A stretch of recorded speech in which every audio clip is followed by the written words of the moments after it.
এই তীব্র গরমে আমার আপু ভাইয়ারা কেমন আছে জানি না। আমি কিন্তু এই গরমে অসুস্থ হয়ে পড়ছি। শুধু এই গরমে না, প্রতি বছরে যখন প্রচুর গরম পড়ে আমি গরম সহ্য করতে পারি না, আমি অসুস্থ হয়ে পড়ছি। আর দেখেন তো কি রোদ উঠেছে, গাছের পাতা একটু নড়তেছে না, ঠাটা পিটা রোদ। আর টিনের ঘরে যে এত গরম লাগে, টিনের ঘর অসহ্যকর গরম। টিনের হিট যখন দুপুরবেলা পড়ে তখন ওই টিনের ঘরে থাকাই যায় না। আর এদিকে আমার বাবা দেখেন সকালবেলা ছাগলের জন্য ঘাস মানে পাতা কেটে নিয়ে আইছে, কাঁঠালের পাতা দেন, পাতাগুলো এক বেলার মধ্যে কিভাবে শুকিয়ে গেছে। আসসালামু আলাইকুম আমার প্রিয় ভাই বোনেরা, সবাই কেমন আছে? নিশ্চয়ই সবাই ভালো আছেন। আলহামদুলিল্লাহ আমিও আপনার দোয়ায় অনেক অনেক ভালো আছি। তার মধ্যেও মানে বেশি ভালো নেই, তার মধ্যে আলহামদুলিল্লাহ আল্লাহর হাজার হাজার শুক্রিয়া অনেক ভালোই আছি।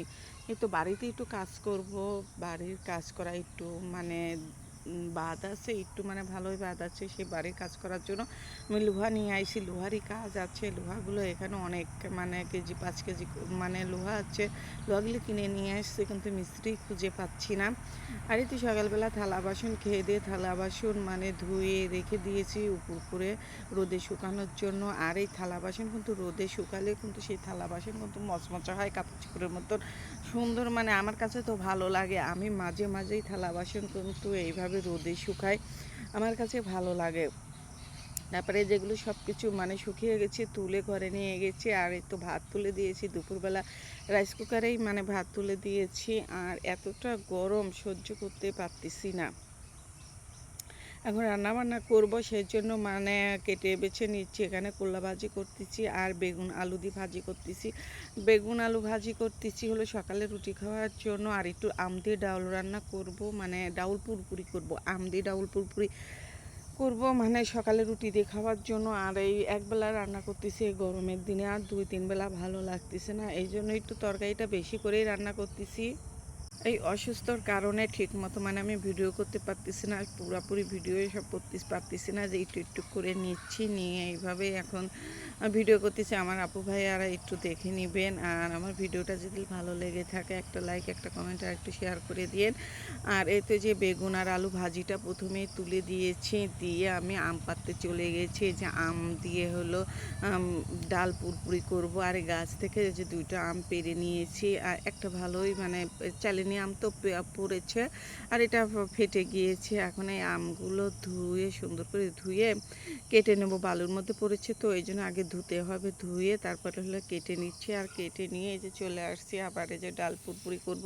টমেটো দিয়েছি, আর টমেটো হলো ফ্রিজে ছিল, বরফ হয়ে আছে। এই টমেটো দিয়ে মাখিয়ে চটচটি করব। আর এভাবে কিন্তু ডাল পুরপুরি করে কিন্তু খেতে অনেক মজা লাগে। আর গরমের দিন তো আম ডাল টক তো খেতে আমার কাছে এত ভালো লেগেছে। খাওয়া দাওয়া করার পরে আমি এই যে ভয়েস দিচ্ছি, একটা মজার খাবার এটা, হাতে মেখে পুরপুরি আম দিয়ে ডাল টমেটো দিয়ে অনেক মজার একটা খাবার। কিছু কিছু মুখোশ পরা মানুষ আছে, তাদের কাছ থেকে সাবধানে থাকবেন। তারা আপনার ভালোর সাথে মন্দের সাথে কখনো না। আপনি যখন ভালো থাকবেন তখন আপনার পাশে এসে কত ভালো ভালো আপনার সাথে মিশবে, কথা বলবে, আপনার প্রশংসা করবে। যেই আপনি একটু বিপদে পড়ে দেখেন নাকি, অসহায় হয়ে দেখেন নাকি, তখন দেখবেন আপনার পাশে কেউ নেই, আপনাকে সেই আপন মানুষগুলো দূরে ঠেলে দিছে। এইসব মানুষগুলোর কাছ থেকে দূরে থাকাই ভালো, এইসব মানুষের কাছ থেকে না মিশাই ভালো।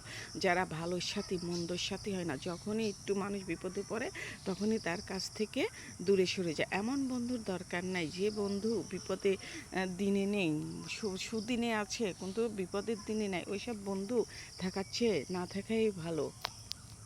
আমি কিন্তু ডালটা একদমই পুরপুরি করে ফেলেছি, ঝোল করে নেই। আর আম ডাল টমেটো তো বেশি ঝোল করিনি, পুরপুরি করেছি। আমার কাছে এটা খেতে অনেক মজা লাগে। আর এই তো আমার রান্নাবান্না হয়ে গেছে এখানে। আর এই যে করলা ভাজিটা ভিডিও করব আমার খেয়ালই নেই, আমি শুধু এই 2টাই করেছি, মানে অসুস্থ শরীর নিয়ে এটুকুই করেছি। এটাই আল্লাহর কাছে হাজার হাজার শুক্রিয়া। একটু বেশি করে করলাম যে 1-2 দিন হয়ে যাবে, কারণ অসুস্থ শরীরে রান্নাবান্না করতেও ভালো লাগে না। তারপরে এই যে বিকালবেলা আম নিয়ে বসেছি, এই আমগুলো রাজশাহী থেকে অর্ডার করা হয়েছিল। আমগুলো মাশাআল্লাহ খেতেও অনেক ভালো লেগেছে। ছেলে মেয়েকে নিয়ে বসে একসঙ্গে খাচ্ছি। সবাই ভালো থাকবেন, আল্লাহ হাফেজ।